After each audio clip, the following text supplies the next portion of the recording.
îmi văd copiii mulțumiți de să aibă ce le trebuie, să pot, nu știu, deci pentru ei o fac.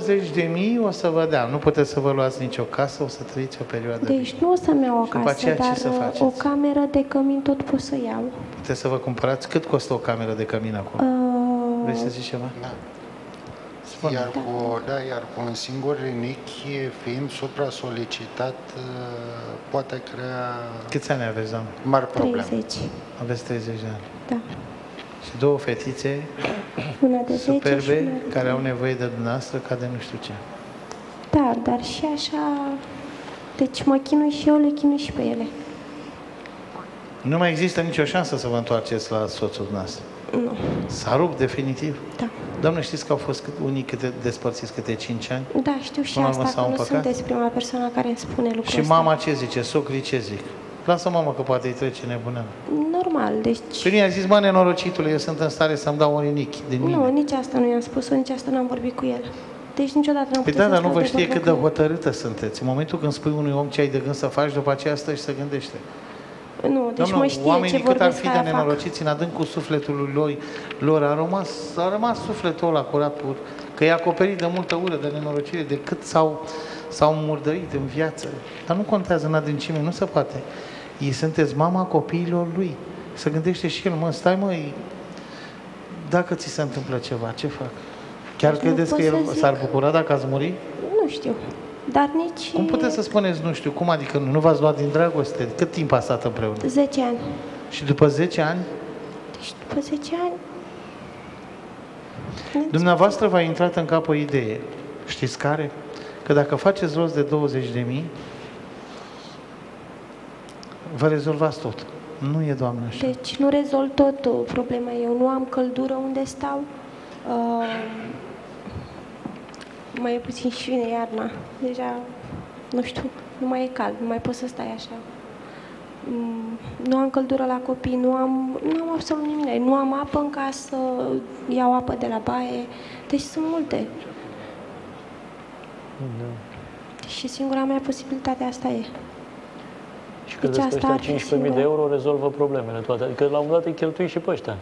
Și ce faceți pe urmă? Deci e normal, îi cheltui și pe ăștia, dar cel puțin nu sunt conștientă că n-am ce să mai vând. Dar cel puțin am fetița de 10 ani, de multe ori îmi spune, mami, are colege de clasă unde se duc la colegele ei și spune, da, dar Roxana sau nu știu cine are camera ei, are... Deci e copil și își dorește și ea. Și, nu știu, măcar o cameră să o cumpăr. Nu toți le avem pe toate, să știți. Mulți am fost copii și știu că anumiți prieteni aveau tot ce nu le lipsea nimic. Iar ceilalți am jinduit. Și eu am fost unul dintre cei. N-au putut părinții.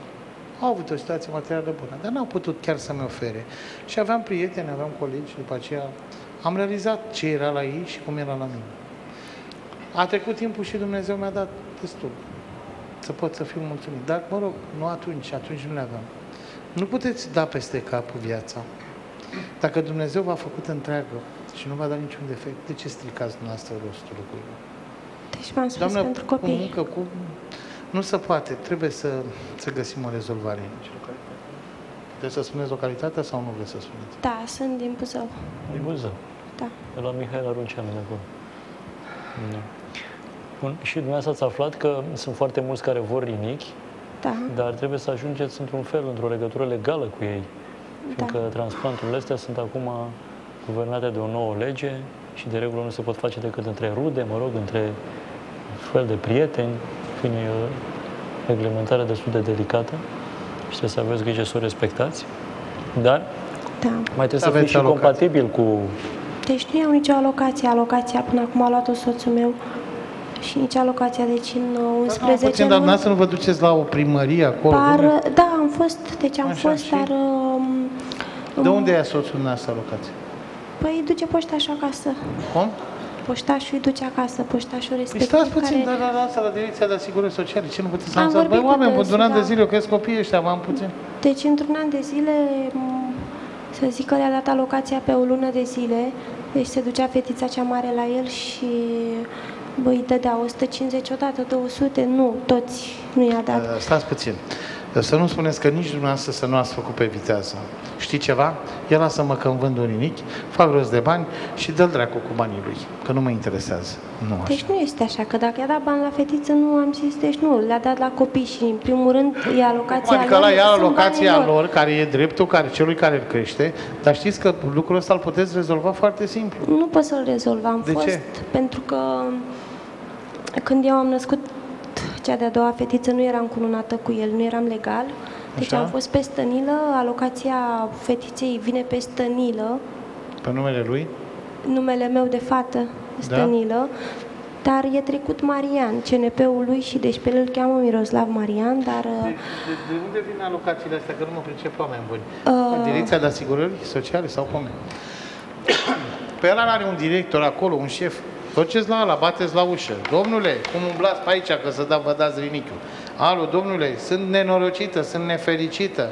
Am ajuns umblu prin București să-mi vând un rinichi. Da, îmi cere o procură de Și la el că atrage este atenția. de acord. Poftiți? Îmi cere o procură de O la... procură de al cui? Da, soțului, că Copiii este de sunt la acord mine, să iau. domnule. Îmi trebuie hotărâre judecătorească.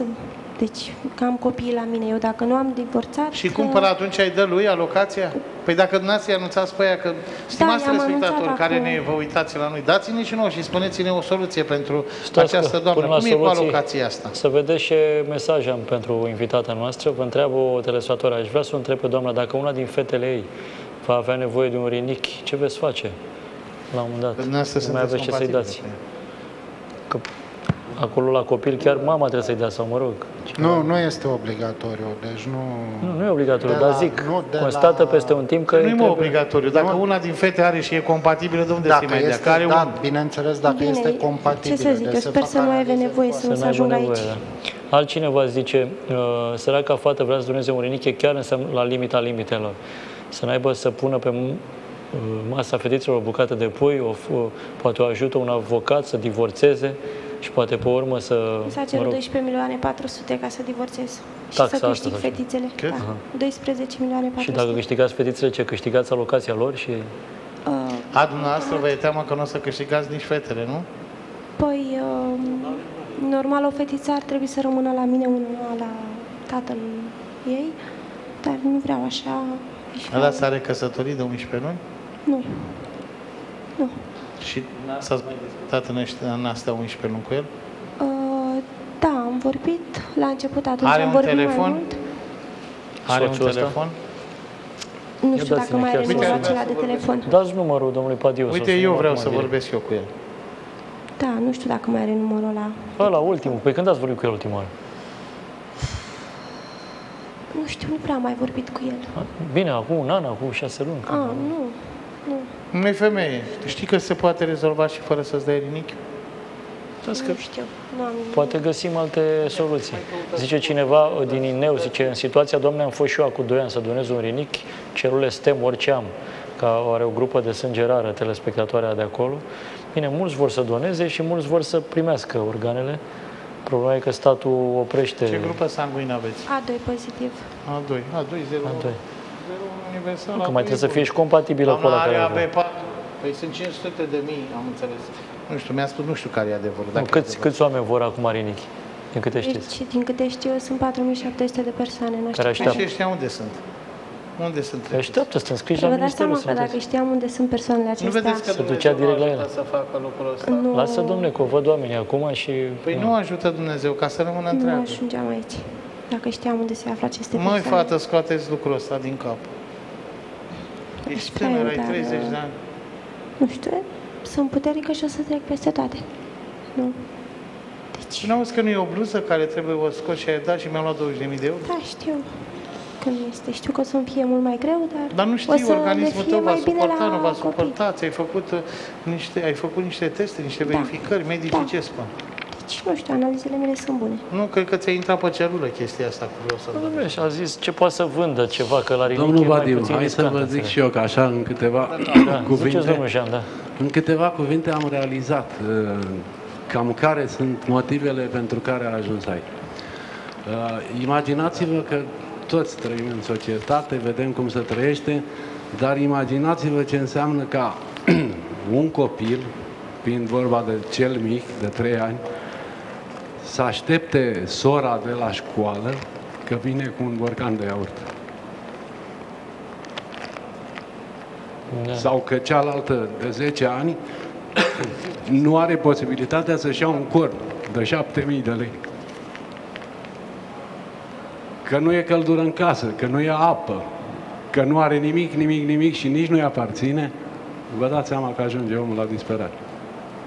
Situația e delicată în dreptul domnișoarei. Nu știu cum arată totuși așa, că arată ca un om normal și civilizat. Eu zic să găsim un avocat care să o ajute. O să o ajutăm și noi, eu personal vreau să o ajut. Și mai găsim și alți oameni care vor să o ajute și rezolvăm problema. Lasă liniștea. Și eu propun, da, haideți să sunăm întâi, că zice cineva, eu mi-am făcut actele pentru alocație și vă spun cum trebuie să procedeze fata, sunați-mă, să sunăm la asta. Spune cineva, sunt o mamă cu 6 copii mici și noi trăim din alocație. Spune cineva, avem nevoie de mâncare. Ești cea mai fericită, ai 2 fetițe sănătoase și tu la fel, fii luptătoare, vă încurajează o altă telespectatoare. Faceți un apel la un avocat, poate o ajută. Spuneți la femeie să fie tare, să lupte în viață, să nu-și vândă sănătatea. Eu nu mi-aș vinde sănătatea mea pentru nimic în lume, pentru că sunt sănătoasă, mă rog, și singurul medicament care îl folosesc este aspirina, zice o doamnă Dona. Dar, am găsit. Eu o să rog eu pe doamna Anghelu și o ajut. Bun, dar ce face? Că lăsați că ea vrea 15.000 de euro, nu vrea numai avocat. Vrea, iese, ea intra năbădăi în cap, domnul Diaconescu. E tânără, păcat, scoateți prostiile. Câți ani aveți? 30 de ani. 30, mulți înainte. Mulțumesc la fel. Mai ai o viață în față. Dar trebuie să găsim. Am o viață, dar dacă nu pot să le ofer nimic copiilor mei, nu știu. Da, ce bun? Problema e că ce vrea dânsa, sigur, e permis în alte țări, dar în România nu e foarte legal. Doar dacă se întâlnește cu acel tip care vrea rinichiul, în secret, și facă un act acolo prin care rezultă că ei sunt niște prieteni buni și vor să se ajute neapărat între ei, fiindcă pentru bani nu e voie. Nu? Este absolut interzis să vinzi organul pe bani. Da? Sigur că se fac banii, se dau pe dedesubt în România. Da, este ilegal. Este absolut interzis. Și atunci se fac donații între rude, înțelegeți, unde nu apare evident bani, sau între, vezi, doamne, prieteni și eu adică un cadou de mulțumire. Da, adică ea îi face cadou unui bolnav și ăla îi dă pe ascuns suma într-o altă zi, la o altă oră. Cam așa se lucrează în România. Acum o știi. Cum?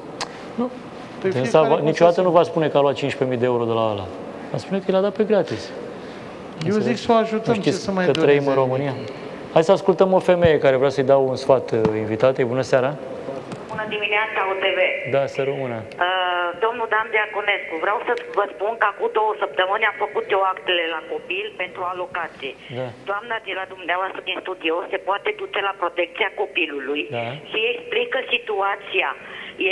situația că ea nu stă cu soțul. Așa, și acei domni de acolo de la protecția copilului o pot ajuta pentru a face actele pe numele ei, pentru că cei de la protecția copilului, când face actele pentru alocație, întreabă pe ce nume trebuie să fie. Dacă doamna a spus pe numele soțului, ea acum să spună că trebuie făcut o declarație la mână, precum copiii sunt în protecția ei, și atunci se va face actele pe numele doamnei. Și atunci va lua alocația. Eu acum 2 săptămâni de zile am făcut la copilașul meu micuț, eu sunt cu soțul, nu sunt despărțită, dar m-au întrebat actele pe cine vor să fie alocația. Eu am spus pe numele mamei, că este normal că mama îi crește. Ok. Și mi-a făcut actele pe numele meu și eu iau pentru copil de luna care vine acum, eu iau pentru copil pe numele meu.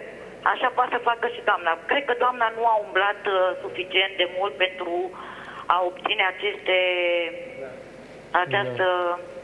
alocație pentru copii. Deci trebuie să se ducă la ea la Buzău, la protecția copilului, unde se face actele pentru alocație, acolo depune actul copilului, certificatele de naștere și dacă are ea vreun venit ceva, dacă nu, și dă alocația. Și o întreabă cum vrea, prin postă sau prin cec. Ea spune prin postă și asta este. Deci ea trebuie să umble la protecția copilului. Deci am fost și la protecția copilului. Ați fost? Da. Și? Și de acolo mi-a cerut o procură, precum soțul este de acord să pot să iau alocația, să schimbe domiciliul, să nu mai vină acolo, să vină la adresa unde locuiesc eu acum. Nu. Știți cum poate să facă doamna? în felul următor. Deci cei de la protecția copilului, ea trebuie să aducă o hârtie precum că copiii sunt sub creșterea ei. Și asta în momentul... Asta pot să o aduc în momentul în care divorțez și în care copiii, deci îmi trebuie ceva la mână, precum că copiii sunt la mine. Deci eu nu sunt divorțată încă și nu am niciun act la mână, nu am nimic la mână. Deci ce-ar fi vecinii care știu că sunt fetițele la mine? Da, protecția copilului va veni la dumneavoastră acasă și va face din asta... o evaluare, da, și va vedea că copiii îi țineți dumneavoastră sub îngrijire și atunci tatăl nu mai are dreptul la alocație. Ați înțeles? Da. Zic chestia asta, că într-adevăr m-am întâlnit în fel de fel, au venit fel de cazuri aici, am vorbit cu fel de oameni și mi-a explicat evoluția lucrurilor, ce nu lua el alocația sau lua ea alocația, după care am făcut demersul și după aceea mi-am luat eu alocația și îmi povestea necazul omului. Zic, bun, v-ați luat alocația, mai departe. Deci se poate, de asta vă zic. Deci, nu știu, momentan... Contează că e pe numele lui, acolo în certificatul de naștere scrie. Da, exact, scrie mama. Înțelegeți? Da. Eu vă dau banii astăzi și vă duceți și vă luați certificatele de naștere. Și dați și numărul de telefon de la primărie de acolo și vorbim și cu primarul și vă ajutăm. Dar cred că să o rezolvăm acum. Eu mă gândesc să facem și eu. Toată problema o rezolvăm. Și mă gândesc să facem...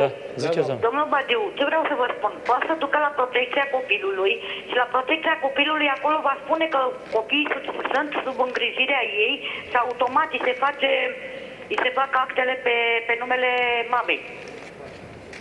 Deci nu, de acolo mi-au cerut să aduc eu, precum că sunt despărțită și am la mână că sunt copii sub îngrijirea mea.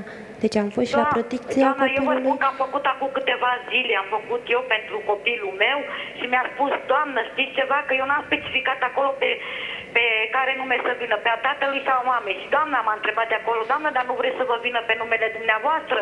Și am zis că, ba da, scrieți acolo că vreți să vină pe numele dumneavoastră. Și am scris acolo că vreau să vină pe numele meu prin poștă. Acolo, oamenii ăia sunt interesați să ajungă banii aceia la copii. Da, ei n-au de unde să știe că acei bani nu ajung la tine. Dacă nu le spune nimeni, cine vrei să le spună? Bine, în momentul în care eu i-am anunțat. Și încă ceva, domnul Badiu, pe lângă alocație, poate să ia și o complementară. Încă de 500.000. Alocația copilului este de 4... Ajutor social se numește și de la primărie, am înțeles. Dar vă vor sprijini și ei? Tot de la protecția copilului, nu știu, știam de 70 de lei. Da, doamnă, de unde? Vă contrazic un pic. Alocația este alocația, complementarea este complementară, iar ajutorul social este ajutor social. Ajutorul social se dă în cazul în care, de exemplu, un copil este bolnav, trebuie să aduci la medic și cu urțiile de la medic aduci la ei și îți dă un ajutor de 2.500.000, 2.600.000, ceva de genul ăsta. Așa. Iar complementarea este de 500.000. Deci eu am făcut, vă spun, acum 2 săptămâni de zile acte la copilul, la fetița mea. Da, și ei îți spun la cine sunt copiii. Dacă sunt la tată, îi spune, nu, domne, sunt la mine și eu îi cred. Și atunci protecția copilului o va ajuta. Dar până se va hotărâ, normal că alocația trebuie să ajungă la cel la care se află copilul. Da, exact. Dar probabil că nu a umblat ea. Și în legătură cu rinicul este păcat. Este păcat să doneze pentru că sănătatea contează mai mult. Să gândească în primul rând la copilaj, pentru că vor rămâne copiii pe drumuri. Eu sunt bolnavă, dar așa ceva chiar nu aș face. Și eu sunt într-o situație foarte grea, dar așa ceva chiar nu aș face pentru nimic în lume, pentru copilașii mei. Ar trebui să lupte, este foarte greu cu 2 copii și eu am fetița, nu pot munci, sunt cu un salariu, dar nu pot să mi-o dau la creșă, la grădiniță, pentru că se dă la ora 8. Probabil că și ea, tot același lucru va fi zis că nu poate să dea copiii la grădiniță sau la creșă, pentru că lucrul se începe de la ora 8 și grădinițele tot de la 8 încep și e programul în așa fel încât chiar nu se poate. Da. Dar nu trebuie să aleagă. Problema cea mare la dânsa că are un, mă rog, și tipologia și noastră sunteți, aveți ideile noastre fixe. Eu am discutat mult cu dumneavoastră, aveți niște chestiuni, dom'le, sunteți așa hotărâtă, tipul de om, pe aici fac gardul. Da, în viață trebuie să mai fii și așa și așa. Poate că și în căsnicia mai lăsați, mai nu știu ce. Mai fiți așa de radicală. În primul rând, în căsnicia am lăsat prea mult și nu s-a putut. Dar să încercăm să-l sunăm pe soț totuși. Mulțumesc mult, doamnă. Mai vreți să spuneți ceva în concluzie? Nu, atâta. Bine, mulțumim mult, să rămână. Eu mai am o propunere, domnul Padiu, pe lângă ajutorul dumneavoastră, să facem o derogare, acum sper să nu se supere cei de la firma Corani, să dăm coșul de alimente doamnei, nu? Vreau să vă propun eu, da. Deci în seara asta nu mai sunăm la nimeni la 1333, ci îl dăm direct doamnei din studio, că săraca a venit vorba aceea până aici, foarte amărât, a stat câteva ore să se gândească bine. Dar vreau să vă spun că a impresionat pe toți colegii și operatorii și toți. Da. Toți veneau și mi-au spus, domn Padiu, nu-i milă de femeia. Măcar să nu plece cu mâna goală. O altă interesatoare ce să o sunăm, că vrea să o ajute pe invitată să vedem cum, dar aveți întrebări concrete de la ceilalți oameni. Cine va avea grijă de copii până vă refaceți după transplant? Că stați acolo în spital vreo săptămână, două. Deci nu știu să fie lângă... cât o să stau acolo, bănuiesc că nu o să stau mult acolo, nu? Deci mai mult de o săptămână... Da.